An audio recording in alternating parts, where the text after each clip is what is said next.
Media పెద్దలు అనే పదం కూడా ఊరికే వాడలేదు కదా ఆమె. ఆ మీడియా పెద్దలు రేవంత్ రెడ్డి గారికి ఎంత సన్నిహితులు, అవును, అక్కడ ఆంధ్రప్రదేశ్లో చంద్రబాబు నాయుడుకి ఎంత సన్నిహితులు, అది ముఖ్యమే.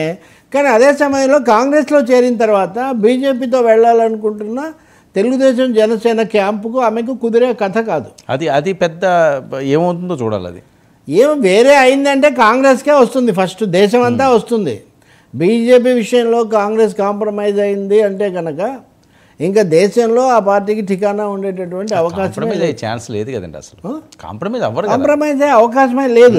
కానీ చాలా తమాషగా జేడీ శీలం నాతో ఏదో చర్చలో ఆయన చెప్తున్నారు ఏమని అంటే కాంగ్రెస్, టీడీపీ, వామపక్షాలు, జనసేన ఇవన్నీ కలిసి వెళ్ళొచ్చని. ఎలా వెళ్తుంది సార్, జనసేన ఎన్డీఏలో ఉంది కదా అంటే అవన్నీ విషయాలు నిన్న కూడా జనసేన బీజేపీ కార్యవర్గం జరిగినప్పుడు పురంధేశ్వరి మాట్లాడారు. వాళ్ళు తీర్మానం చేశారు, అది నాయకత్వానికి అధికారం అప్పగిస్తూ మేము ఎవరితో పొత్తు పెట్టుకోవాలని. మీకు తమాషగా నేను చెప్పేది, కిషన్ రెడ్డి తెలంగాణ బీజేపీ అధ్యక్షుడు, ఇప్పుడు ఆయన జాతీయ కూడా అవుతాడేమో అని కొన్ని ఊహాగానాలు జరుగుతున్నాయి. ఆయన ఏమన్నాడంటే అసలు జనసేనతోనే లేదని చెప్పారు, జనసేనతోనే పొత్తు లేదన్నా. తెలంగాణలో లేదన్నాడు. సరే, ఏపీలో కూడా జనసేనతో పొత్తు లేదన్నాడు ఆయన. అందులో ఏపీలో పొత్తున్నట్టు నాకు తెలియదు అన్నాడు. జనసేనతోనే పొత్తు లేదని బీజేపీ చెప్తుంటే తెలుగుదేశం ఆ రకంగా మాట్లాడడం ఆంతర్యం ఏంటండి? ఎందుకంటే ప్రధాని మోదీ గారు పోనీ తెలియదు అనుకుందాం, వీళ్ళకి తెలియదు పెద్దగా ఏపీ రాజకీయాలను వీళ్ళు పట్టించుకోవట్లేదు అనుకున్నప్పుడు డైరెక్ట్ ప్రధానమంత్రి ఈయనకి కబురు పెట్టించి కలుస్తున్నారు కదా. విశాఖపట్నంలో జరిగింది అదన్నా తెలుస్తుంది కదా పవన్ కళ్యాణ్. ఖచ్చితంగా లేదు, బీజేపీ ఒక డబుల్ గేమో ట్రిపుల్ గేమో ఏదో ఆడుతుంది, అందరినీ కూడా ఒక విధమైన గందరగోళంలో గజిబిజిలో ఉంచదలుచుకుంది. అది ఎవరికి నష్టం అండి? పైగా వాళ్ళు ఈ ప్రాంతీయ పార్టీలకు నష్టం చేయాలి, వీళ్ళు తికమక పడుతూ ఉండాలి చివరి వరకు కూడా.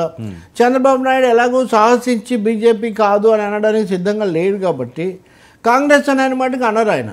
ఎందుకంటే ఆయన లెక్కల్లో కాంగ్రెస్ వస్తుందని ఆయనకు ఉండకపోవచ్చు. రెండవది, గతంలో తెలంగాణలో పెట్టుకోవడం సరికాదు అని కూడా ఆయన నిర్ణయానికి వచ్చున్నారు, అందుకని దాన్ని దాటేస్తూ ఉంటారు. పవన్ కళ్యాణ్ వాళ్ళతోనే ఉన్నాడు. So it's a grand design, grand confusion created or planted by BJP that is continuing. ఆ కన్ఫ్యూజన్లో పురంధేశ్వరి కూడా ఎప్పుడు దాదాపు ఒకటే విధంగా మాట్లాడుతున్నారు తప్ప ఇంకోటి కాదు. సార్, ఇందులో ఇంకొక కీలకమైన అంశం ఏంటంటే మీరు అబ్జర్వ్ చేశారు లేదో, ఏఐసిసి సభల కోసం నేను వెళ్ళి 2 రోజులు రేవంత్ రెడ్డి కూడా ఇప్పుడు ఢిల్లీలో ఉన్నారు. సో ఏదో పెద్దలతో కూడా మాట్లాడతారు ఆయన చెప్పి మాట్లాడే పరిస్థితి. షర్మిల గారు అక్కడ ఉండగా రేవంత్ రెడ్డి గారు కూడా వెళ్ళడం వల్ల ఏదైనా కొత్త వ్యూహం ఏమైనా ప్లాన్ చేసే అవకాశం ఉంటుందా? ఒకటండి, కాంగ్రెస్ పార్టీ జాతీయ పార్టీగా లేదా పెద్ద పార్టీగా రేపు ఎన్నికల్లో ఆంధ్రప్రదేశ్లో తెలంగాణ ముఖ్యమంత్రిని వాడుకోవడంలో మీకేం సందేహం లేదు. రేవంత్ రెడ్డి వాళ్ళ పార్టీ తరఫున తప్పకుండా ప్రచారం చేస్తాడు. రేవంత్ రెడ్డి తెలుసు, అక్కడ బాగా తెలుసు కదా అనేక రూపాల్లో.